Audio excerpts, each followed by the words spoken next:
Hello, my name is Suzanne Heck. I'm leading the flow cytometry core facility at the Biomedical Research Center of Guy's and St Thomas's Hospital and King's College in London, and I'm here to give you an introduction into mass cytometry today. Mass cytometry is a version of flow cytometry, which we know is used for phenotype analysis for many years. However, mass cytometry has moved phenotype analysis into the high-dimensional arena and made it a true omics tool. So let's have a look why that is. When we normally phenotype complex mixtures such as blood or bone marrow, we use a number of fluorescently conjugated probes to surface and intracellular markers. When we just look at the surface, it's called phenotyping. If we are looking at their functional state, we call it functional phenotyping. But what you also notice is our fluorochromes have some spectral overlap, and that limits the number of parameters that we can analyze in one panel. In traditional panels and cytometers, that's normally 12 to 14. And in the very highest end instruments, we have 28 detection channels. However, in complex mixtures, as bone marrow, for example, we have many different cell types. And therefore, researchers are faced with a choice. Either they look broadly across many different cell types, but then do not have many markers left to evaluate their functional state, or they decide to very deeply dig into one particular cell type, but at the expense of all the other players in this mixture. And this is exactly where mass cytometry has come in and truly makes a difference. Here we are no longer using fluorochromes, but we are labeling our probes with metal isotopes, meaning with metals that are conjugated to our antibodies, and we are detecting those in a mass spectrometer, which separates these by time of flight. The advantage being masses do not have a spectral overlap, and that allows us to put many more markers into one particular panel, and that means you can now go for very deep phenotyping.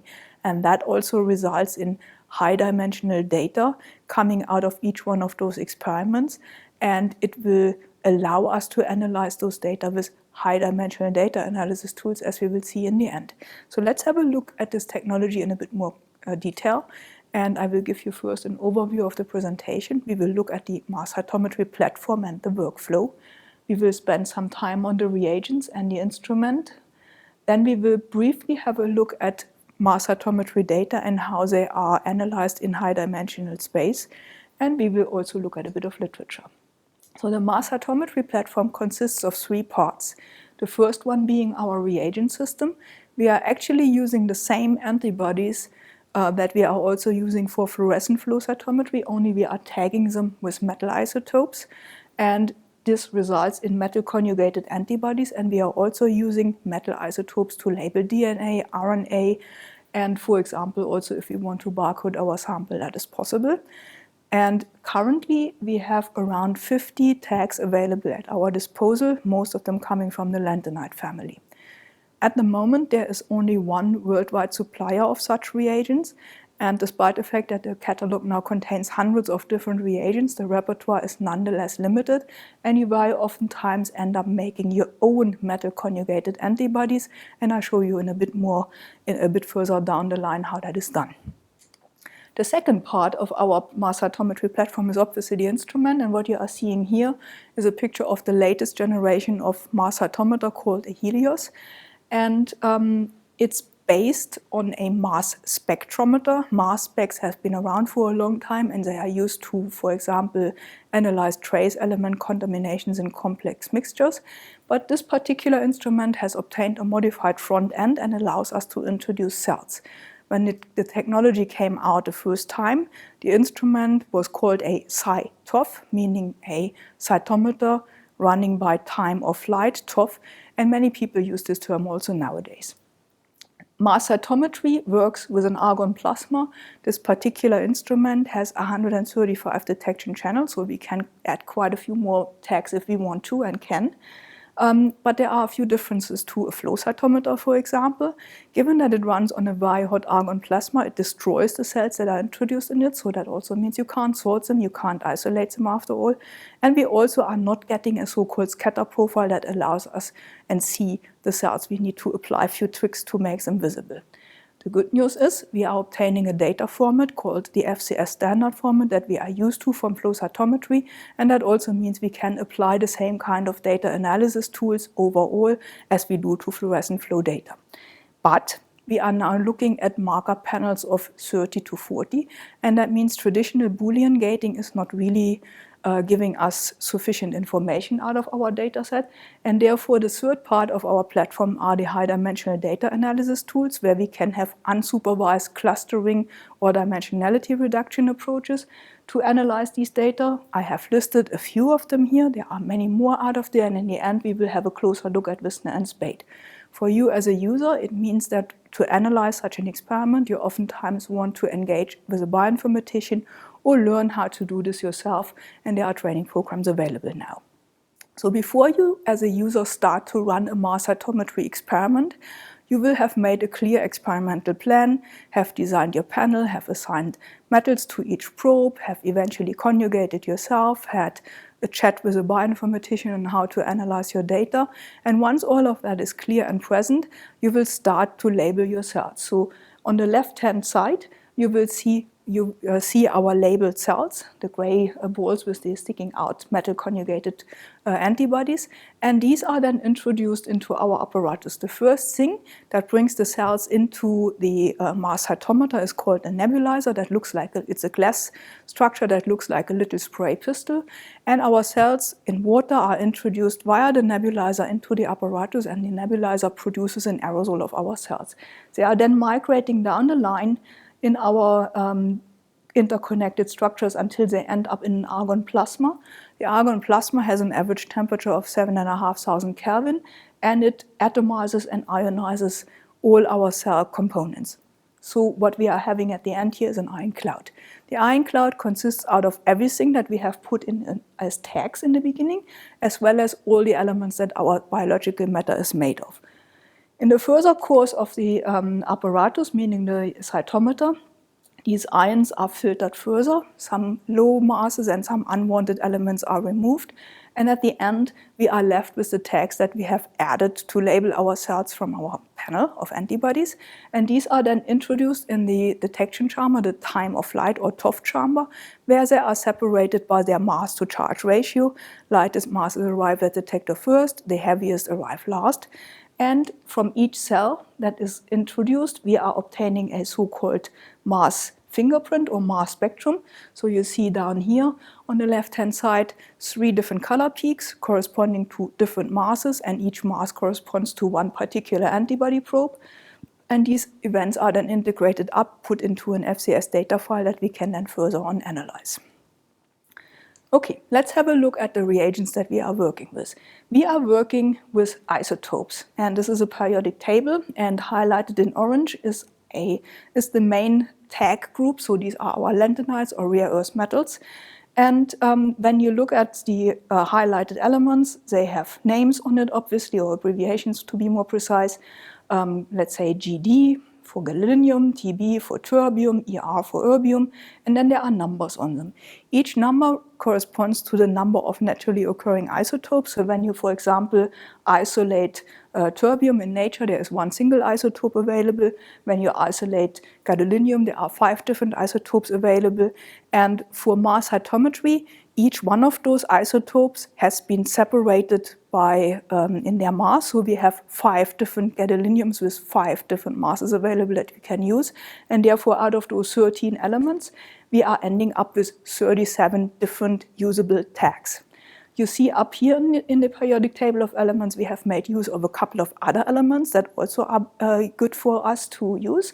And we start with the lowest mass of yttrium right now at a mass of 89, and the highest mass of bismuth at 209. So this is basically giving us the mass range that we are currently analyzing. And these tags can all be added to your probes. So why lanthanides? Lanthanides have the advantage that they are absent from biological matter, they are not radioactive, and they are also heavier than whatever composes biological matter, and they are in a mass range that we can detect on our instrument. The additional tags add up our toolkit to the 50 that I already mentioned, and all of those probes are added to our, most of the time, antibody probes by chelating agents. Of the chelating agents, there are 2 different larger groups.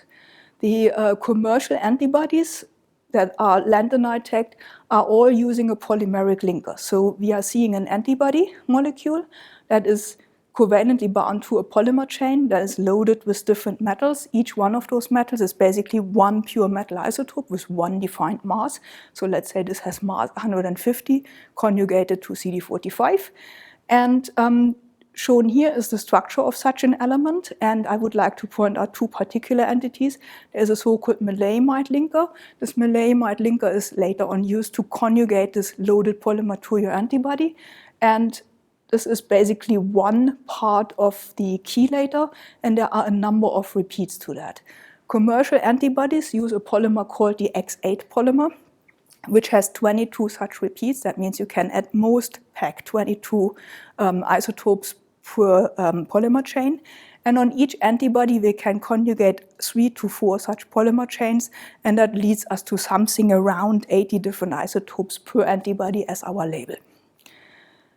This particular polymer works for all the lanthanides, but it doesn't work for some other metals that we can also use. And for those, we are using a different chelator, DOTA, or we can use it.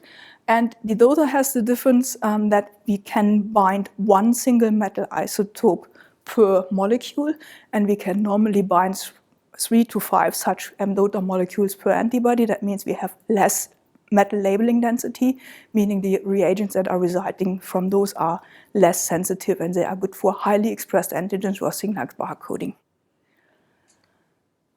In addition to that, we have reagents for cell identification. To identify a cell, we don't have a scatter profile, but to identify a cell in mass cytometry, we are using natural iridium that has been conjugated also to an intercalator, which can basically intercalate into your DNA. Every cell that has a cell nucleus and is intact will have iridium intercalating in it, and this allows us later on to identify a cell event. In addition to that, we need to label dead cells. Dead cell removal is very important in cytometry in general and absolutely essential in mass cytometry because we are looking at 30 plus dimensions, and dead cells bind anything unspecifically, so we would get lots of false positive events. For dead cell labeling, we have two metals that are predominantly used. One of them is rhodium of a mass 103, or cisplatin. Both of those can bind to dead cells, and before you are labeling your cells with your antibody cocktail, you are tagging the cells that are dead, so they are later on excluded from your analysis and will not give you false positive results. So once you have your probes all available, you can stain your cells. I have produced us a small panel here, a panel of rhodium 103 to remove dead cells, iridium to label our DNA nucleus, and 3 different antibodies, masses 89, 145, and 170, tagging CD45 for all lymphocytes, CD3 for all T cells, and CD4 for all T helper cells. So once you have this cocktail, you will have your cell solution. We have 4 cells here as an example. One of them on the top left is dead. It has a porous membrane, so when we are tagging the sample with rhodium, the cell will bind rhodium, all the others won't. After that, we will stain with our antibody cocktail, and they will bind to the cells according to the presence of the specific epitopes we want to label. So now we have a labeled sample. Then we will fix and stain. It's very important to fix and stain with paraformaldehyde because later these cells will go into water, so we need to structurally preserve them really well. Finally, we will add iridium to label the DNA, and this is actually our cell labeled. And the last thing that we are adding is something called EQ beads. EQ beads is a mixture of 4 different beads of different masses ranging from 140 to 175, and they are used to normalize our data. During the day, the instrument shows a certain instrument drift, and to not have this impacting on the data intensity of your actual data points, we run these beads alongside, and we normalize the data later on before we put them into high-dimensional data analysis.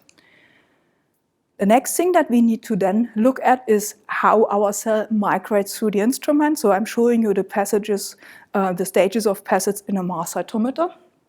We are starting with the sample introduction. We have already seen the nebulizer and ending up with the torch at the very end. These are parts that are still outside. You can see them when you come into a lab, and our cells are at this stage at atmospheric pressure.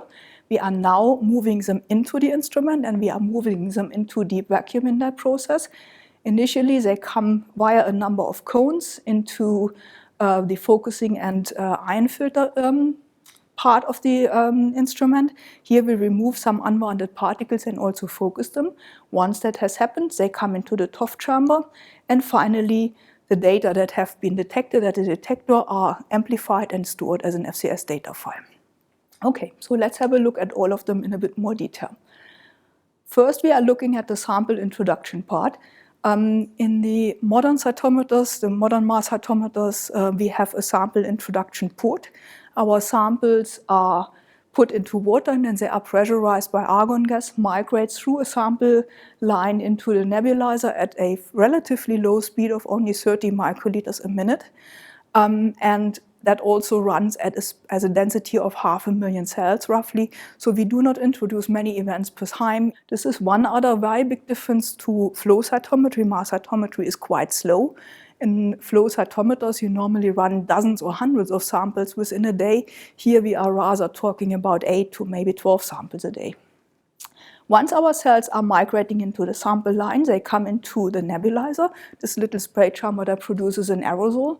And that aerosol is produced also by using argon gas, as is through the entire apparatus that we are seeing here. And then they move into the spray chamber.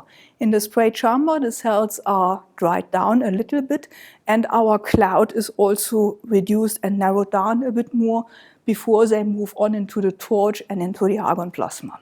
It needs to be said that this introduction process is not extremely efficient.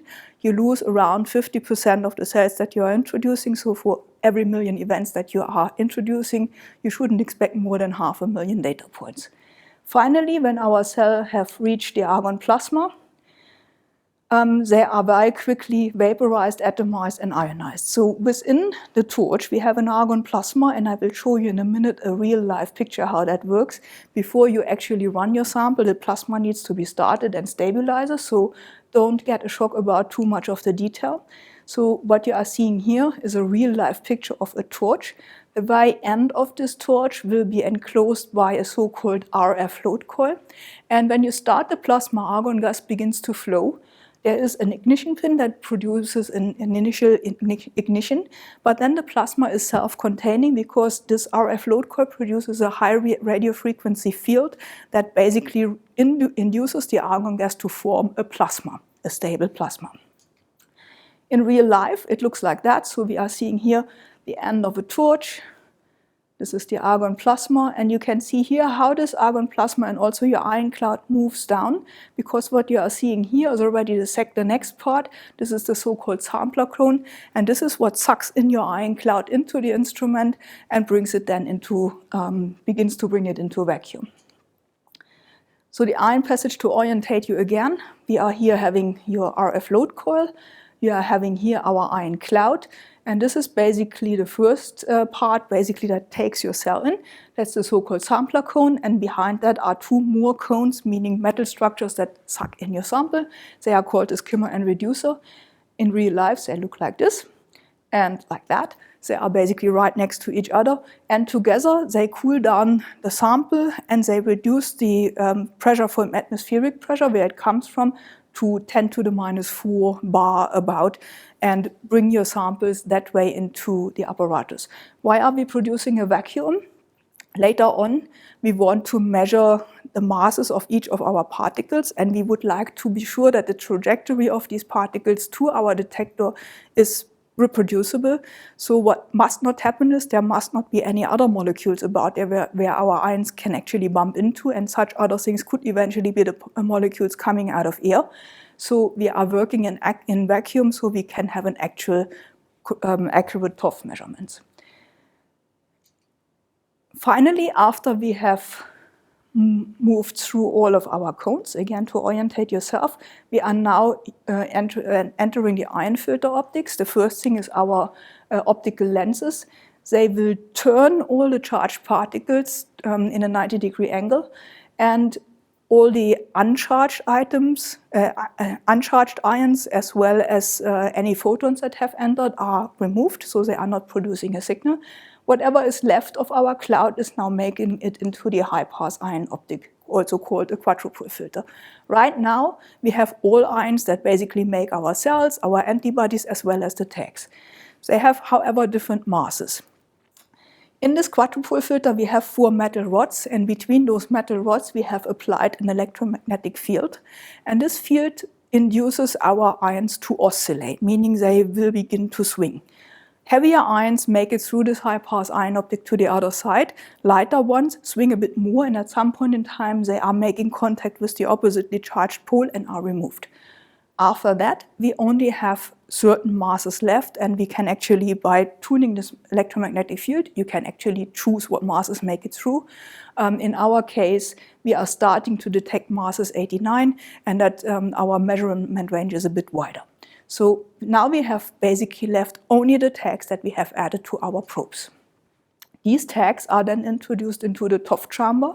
They enter via a slit, which is also one other function of the quadrupole filter. It basically narrows our ion cloud or our ion stream in such a way that they fit through the slit.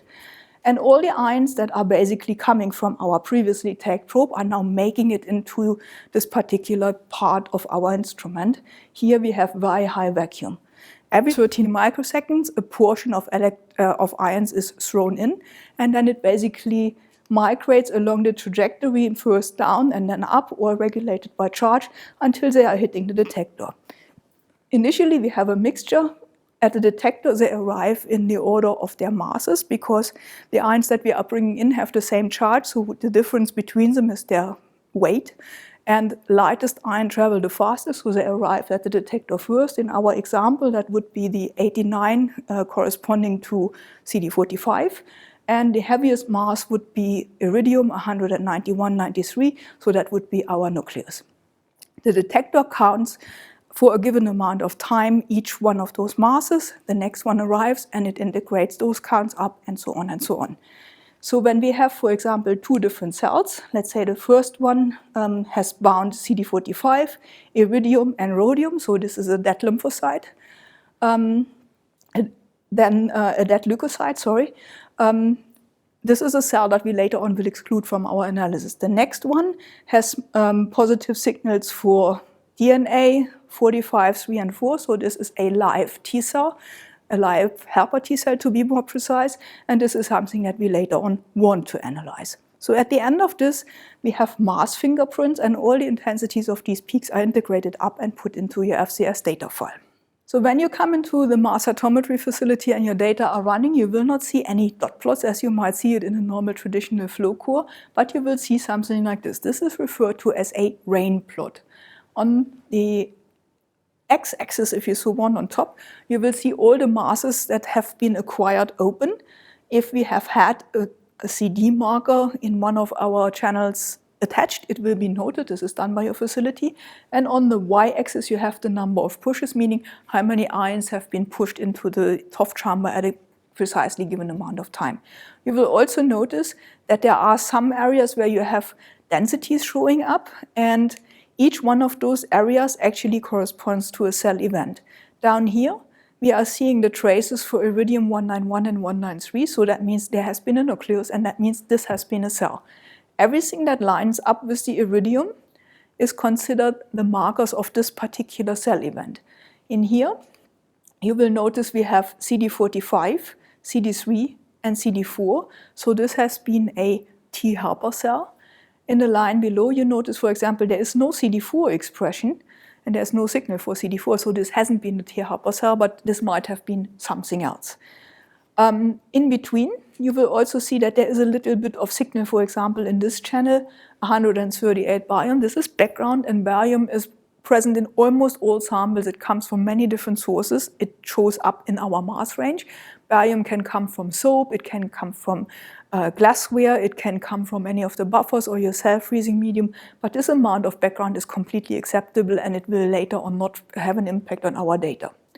So once we are done, we will have as raw data a text file and an FCS file. And what we are then needing to do is we need to clean up our data, as we do that always for everything, but in particular when you want to do high-dimensional data analysis, you need to remove certain things. The first thing that we are doing is gating on DNA meaning has there been a nucleus, versus the event length, which corresponds to how long has it taken for this particular event to pass through, or basically to finish being an ion cloud. And things that are stuck together have longer event lengths, and things that are and also have usually higher DNA content, and things that are broken apart but might have bound some DNA still will have a lower iridium label, and we will remove all of these. These are normally giving you your intact cells. Then in our mixture, remember we still have the EQ beads, but we don't want to analyze them, they are just bead particles. So we will remove those, and a channel that is exclusive to the beads is channel 140. So we will gate out all events that are DNA positive and not positive for beads. So we have cleared out the beads. Then the next thing is all events that are staining positive for our dead cell marker. In this particular example, that was cisplatin, are also removed. Positive events are dead cells. We don't want those in our analysis. And then finally, we will see which of those cells are CD45 positive. So we have cleaned up our data, so they are live, not beads, hopefully intact CD45 positive cells. And these pre-cleaned up cells are now moving into high-dimensional data analysis, as we can see. So now that we have our cleaned up data, we are ready to analyze them. But remember, we have 35 or 40 or even more dimensions now to analyze. And this gives us a bit of a challenge. So we need different ways of analyzing our data. To illustrate that, when you are analyzing 2 parameters in a sample, you are good with one plot that looks at both dimensions. If we are looking at a staining that has 3 parameters, we need 3 plots in the end. If we are moving already to a 9-parameter panel, as many flow cytometry panels do, we would theoretically need 36 different plots, and many people actually don't look at all of them at once. But we are now looking at 30 plus markers, and a 32-parameter panel will result in 496 plots, so close to 500 different plots, and nobody is able to analyze data like that. Now that we have data with such high dimensionality, we are going to use algorithms to analyze our data. The very first one that has been used to analyze mass cytometry data is called SPADE. It was also part of the seminal publication of the mass cytometry technology. And SPADE does 2 things. It clusters your data into groups, as you can see here, and produces those groups of clustered events into a so-called SPADE or progression tree.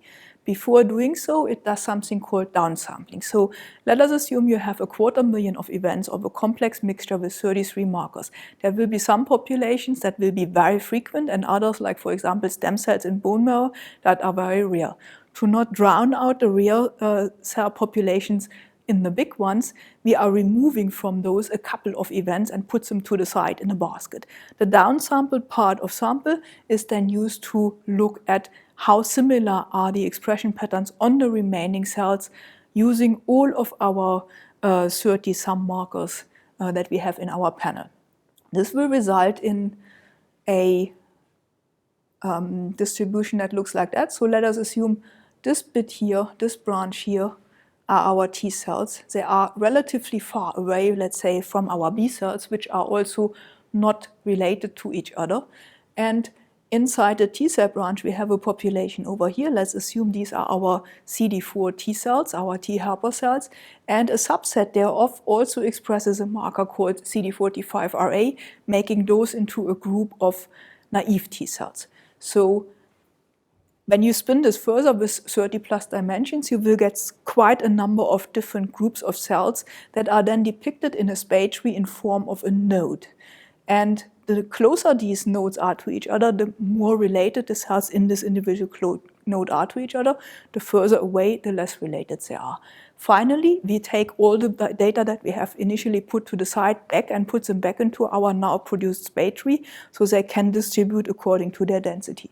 You are ending up with a SPADE tree looking like that. So you have your populations distributed in different nodes. The size of the node depicts how many events are in this particular group.